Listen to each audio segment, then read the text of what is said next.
I know what you're thinking. Am I reviewing this musical as a hilarious and original jab at our new president-elect? Oh, Broadway Neophyte, you're so funny, you say. No one has ever made this joke before. The unpopular politician is the American idiot. That's so original. I'm going to tell all my friends about your show, and then you'll have fans, you'll have validation, and you won't have to cry so much at night. Well, the answer to that is kind of. I think American Idiot is relevant to the youth of today for more reasons than just cheap jabs about the title. Much like in 2004, when Green Day wrote the concept album that would eventually become this musical, 2016 America is facing overseas conflict, threats of terrorism, and a controversial Republican has won the electoral vote but not the popular vote, and the nation is more polarized than ever. Many young people feel helpless and filled with directionless anger, like they want to rebel but don't really know how, and feel like nobody's listening to them anyway. And so, dearly beloved, let us see if this Bush-era rock opera holds up today. I'm the Broadway Neophyte, and this is American Idiot. The first thing I want to mention is how awesome the set design of this show is. The TV screens are first used to show bits of 2000s news and pop culture in the opening number, but continue to flash different messages and images throughout the musical, like a reminder that news, advertising, and other media surrounds us constantly in the modern world. This tower platform thing tips over to become a bus during one song. Sometimes characters will rise above the stage on a moving platform or pop out of windows in the backdrop. It's seriously one of the most unique and best-looking shows I've ever seen. But let's get to our protagonists, Johnny, Tunny, and Will, three friends from suburban Jingletown who hate the 7-Eleven parking lot in a way you only do when you've hit absolute rock bottom in your life. We are the chiefs of the war and peace, from Anaheim to the Middle East. We are the stories and disciples of the Jesus of suburbia.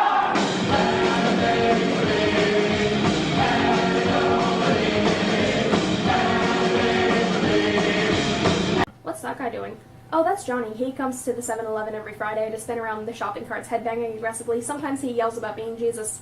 He's working through some stuff. We've all been there. The guys buy tickets to travel to the city in search of a better life, but Will's girlfriend Heather tells him she's pregnant and he decides to stay at home with her. While Heather is happy to be a mom, Will feels that his freedom is over and he isn't ready to be a dad, and soon spends his days sitting on the couch drinking heavily, which doesn't really change after their baby girl is born. Sick of Will's refusal to be involved in his daughter's life, Heather takes the baby and moves out.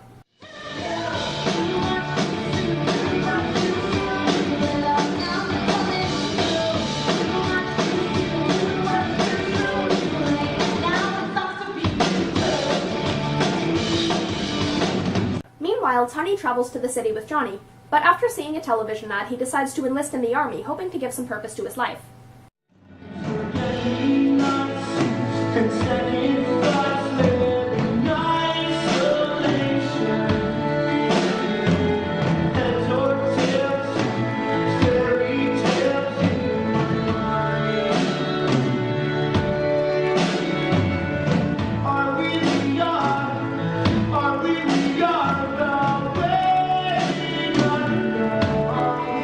He's soon sent into a war zone and severely injured.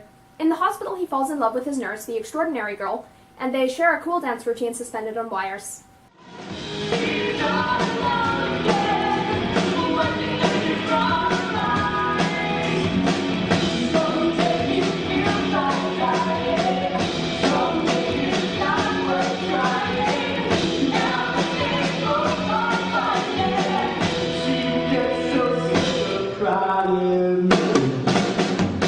All alone in the city, Johnny manifests a rebellious alternate personality named St. Jimmy, who appears to the audience as a separate actor.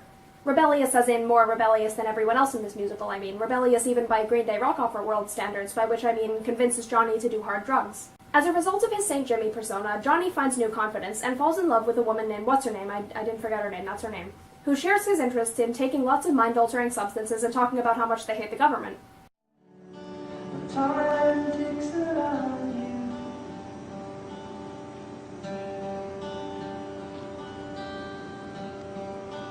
Then I need your voice as a key to unlock all the love that's trapped in me. So tell me when it's time to say I love you. Things soon take a turn for the worse as a result of Johnny's drug use making him unpredictable and violent. What's-her-name tries to talk to him about it, but he refuses and makes it clear he chooses partying with St. Jimmy over her. They break up, and he mourns his poor life decisions while wearing a quality ironic despair outfit. Dear Mom, do you remember when Dad... grad. Said that I would never amount to anything. Well, I one-upped him. I amount to nothing. Realizing his addiction has made him lose everything he really cares about, Johnny decides to just say no, thus killing the St. Jimmy part of his personality. I'm not chicken, you're a turkey. He's right. Drug dealers are dorks. Don't even talk to him. Cowabunga! Trying to turn his life around, he gets clean and gets a desk job.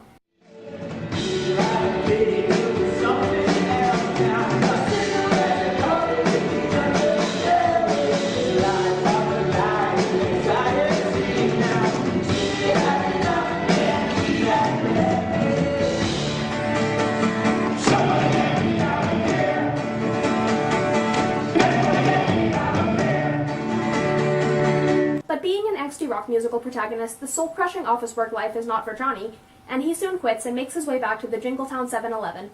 There he reunites with Tunny, who has lost his leg but gains the love of the extraordinary girl, as well as Will, who has finally resolved to get off the couch and is tentatively allowed to see his daughter again, although Heather has left him for good.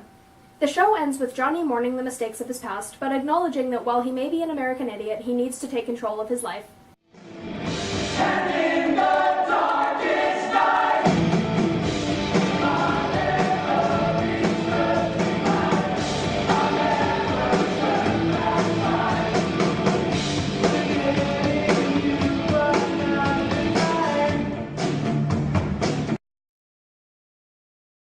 I really like the soundtrack to this show. I've always been a fan of the album, so hearing the songs performed with different singers and instrumental arrangements is super cool. The loud, aggressive songs are broken up by just enough softer pieces, like Heather's part of Jesus of Suburbia, which even has kind of ballet-ish backup choreography, or Johnny's angsty acoustic guitar rendition of Boulevard of Broken Dreams. My favorite, though, is 21 Guns, performed by What's-Her-Name and the ensemble as she tries to convince Johnny he should quit drugs. At the same time, St. Jimmy is in Johnny's head trying to convince him he should leave What's-Her-Name because the drugs are all he needs. The song also applies to Johnny's friends' situations at the time, as the extraordinary girl is helping Tunny cope with getting his leg amputated, and Will sits on the couch despairing over everyone leaving him and life passing him by.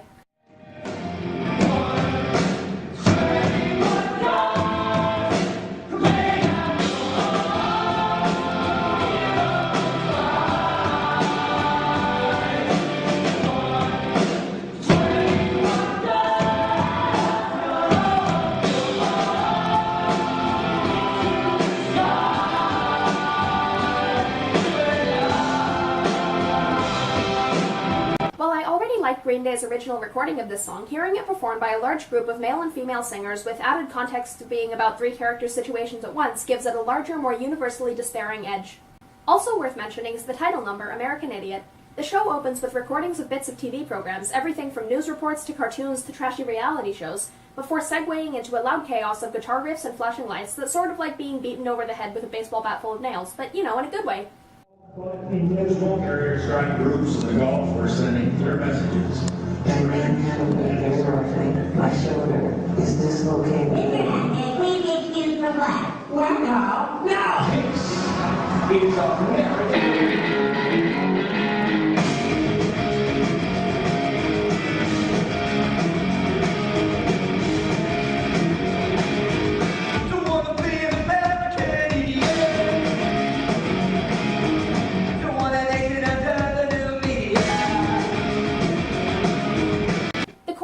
Is a perfect combination of rebellion and laziness. These young people hate their president, their town, and their culture, but don't especially intend to, do anything about it, or maybe feel like they can't. I never knew you could sit on a couch so angrily. Yeah, who wants to sit in a chair normally? Not me, I don't! Punk will never die! I liked American Idiot a lot more when I realized it's more of a symbolic, disaffected youth punk aesthetic fever dream than anything with a concrete story. Tunny finds love and Will becomes a father, but neither of them have any kind of dramatic realization that it's their perfect, fulfilling destiny in life or anything. Johnny pretty much just gets into drugs in a relationship and then gets out of both. By the end of the show, the rebellious political anthems have given way to a quiet admission of how scared, confused, and helpless the main characters feel about both their personal lives and the future of the world on a larger scale. For the most part, it's just a year in the life of three friends who don't really know what they're doing and ultimately accept that they maybe never will. If you like Green Day, or rock operas about angsty young people, you'll probably like it. If not, you might find it kind of intolerable. But personally, I think it's a pretty good musical with distinctive rock concert visuals and interesting reinterpretations of existing songs.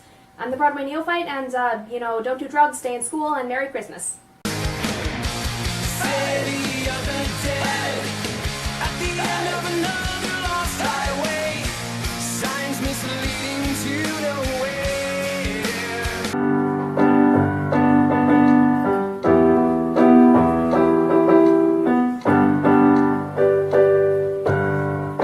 Long December, and there's reason to believe maybe this year will be better than the last.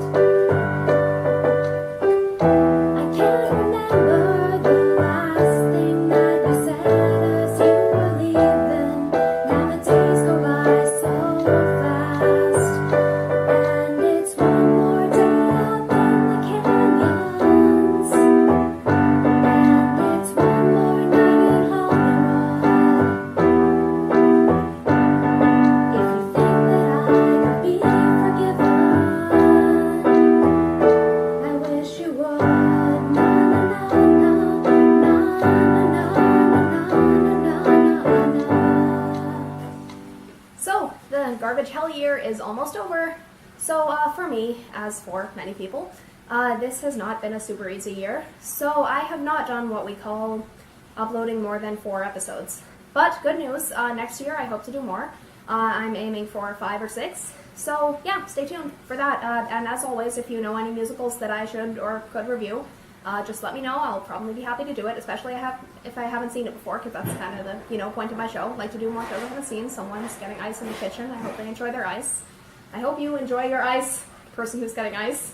And and another thing, I recently hit 20 subscribers, and while that is not a huge amount compared to some YouTubers, it actually means a lot to me because, that is 20 people, assuming some of you are not bots, and even the ones who are bots. I love robots, why would I?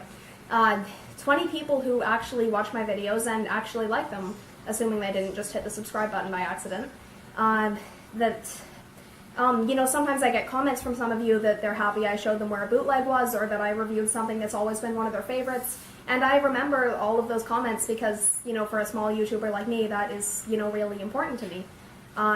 So, yeah, thank you, all 20 of you, 21, I don't know how many it is now, but for watching my videos, for staying with me through this, garbage year of 2016, and let's hope that next year will be better than the last. Happy New Year.